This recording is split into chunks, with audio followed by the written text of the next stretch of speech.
hukum asal ibadah terlarang dan bid'ah-bid'ah yang sering dianggap baik. Assalamualaikum warahmatullahi wabarakatuh.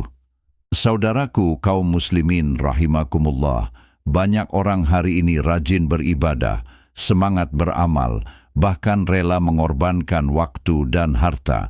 Namun pertanyaannya sederhana tapi sangat menentukan. Apakah semua ibadah yang terlihat baik pasti dicintai Allah, ataukah justru sebagian amalan itu ditolak oleh Allah meskipun niatnya baik? Disinilah kita perlu memahami satu kaidah agung dalam Islam. Hukum asal ibadah adalah terlarang sampai ada dalil yang mensyariatkannya.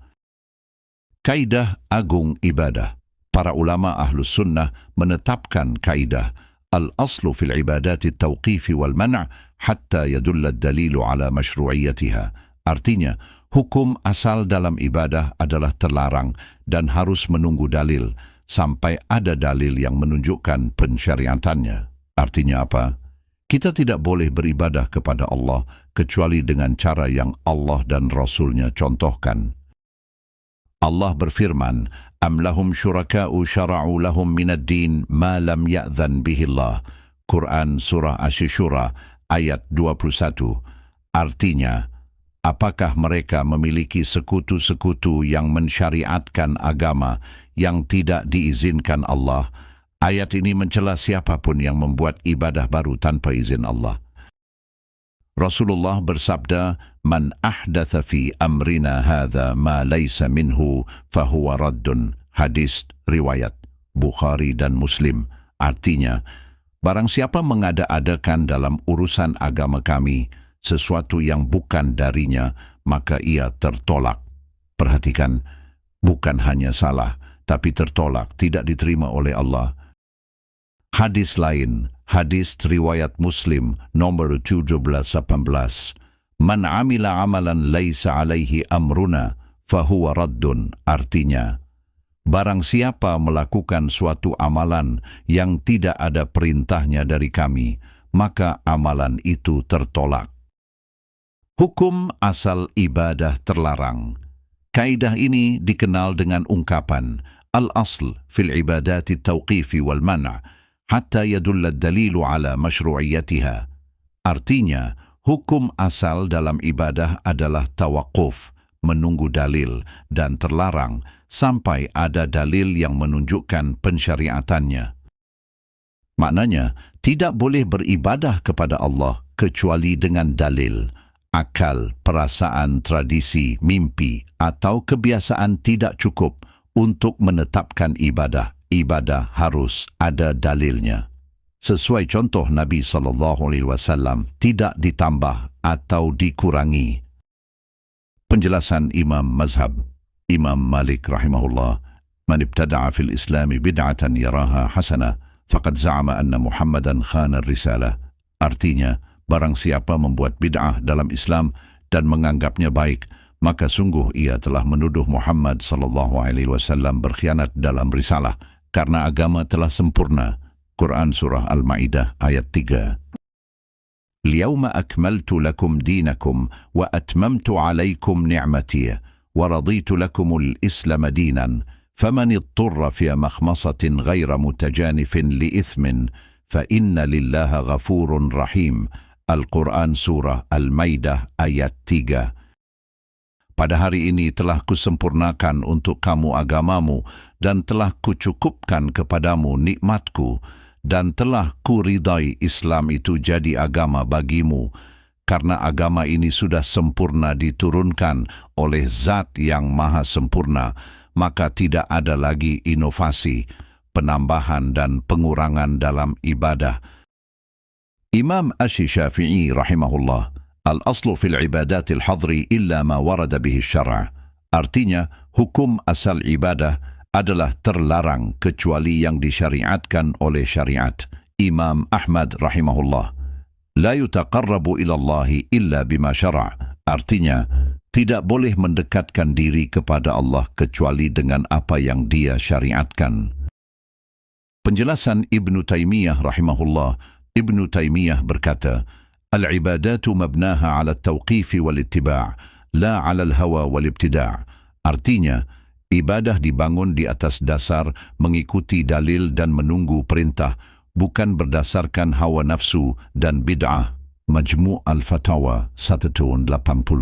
Dan beliau berkata, barang siapa menjadikan sesuatu sebagai ibadah tanpa dalil dari Allah dan Rasulnya, maka ia telah membuat syariat baru. Penjelasan Ibnu Qayyim rahimahullah, Ibnu Qayyim berkata, ad-dinu kulluhu tawqif, fala yuthbitu syai'un minhu illa binas. Artinya, seluruh agama ini bersifat tauqifi, berdasarkan dalil. Tidak ada satu pun darinya yang ditetapkan kecuali dengan nash. Ilam al-muwaqqi'in, beliau menjelaskan, niat baik tidak cukup. Semangat ibadah tidak membenarkan bid'ah. Ibadah harus ikhlas dan sesuai sunnah. Penjelasan Syekh Muhammad bin Shalih Al-Utsaimin rahimahullah, beliau berkata, al-aslu fil ibadati at-tahrim hatta yaquma dalilun ala mashru'iyyatiha. Artinya, hukum asal ibadah adalah haram sampai ada dalil yang menunjukkan pensyariatannya. Syarh Al-Ushul min Ilm Al-Ushul. Beliau menegaskan, ibadah tidak boleh ditentukan waktunya, jumlahnya, caranya, bentuknya, kecuali dengan dalil. Jika salah satu unsur ibadah tidak ada dalilnya, maka amalan tersebut bid'ah. Perbedaan ibadah dan muamalah, ta hukum asal, ibadah. Terlarang sampai ada dalil, muamalah, dan adat. Boleh sampai ada dalil yang melarang. Inilah kesempurnaan syariat Islam. Contoh-contoh bid'ah populer. Catatan penting, bid'ah yang dimaksud adalah dalam urusan ibadah, bukan perkara dunia seperti satu zikir dengan jumlah dan lafaz tertentu tanpa dalil. Contoh, zikir berjamaah dengan satu suara dipimpin imam, menentukan harus 1000 x tanpa dalil. Masalahnya cara dan jumlahnya tidak dicontohkan Nabi SAW. Dua perayaan Maulid Nabi sebagai ibadah khusus.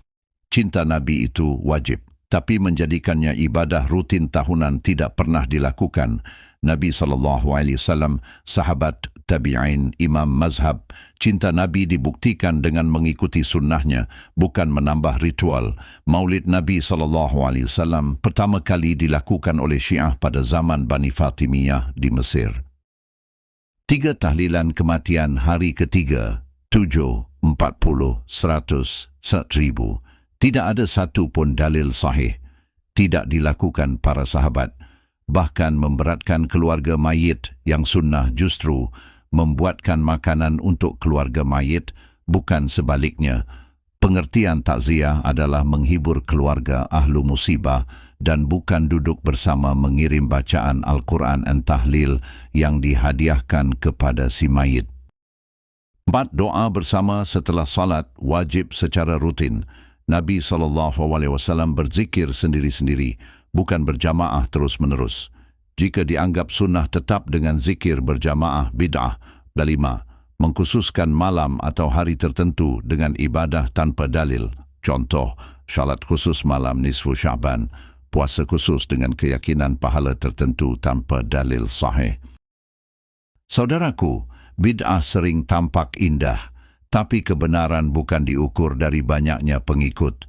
Kata Ibnu Mas'ud radhiyallahu anhu, ikutilah dan jangan berbuat bid'ah, karena kalian telah dicukupkan. Mari kita jaga ibadah kita, ikhlas karena Allah. Sesuai sunnah Rasulullah SAW. Karena ibadah yang sedikit tapi sesuai sunnah lebih dicintai Allah daripada ibadah banyak tapi bid'ah. Dan syarat diterimanya suatu ibadah ialah dengan niat ikhlas dan sesuai sunnah Nabi SAW. Semoga Allah menjadikan kita termasuk hamba-hambanya yang istiqamah di atas sunnah. Wassalamualaikum warahmatullahi wabarakatuh.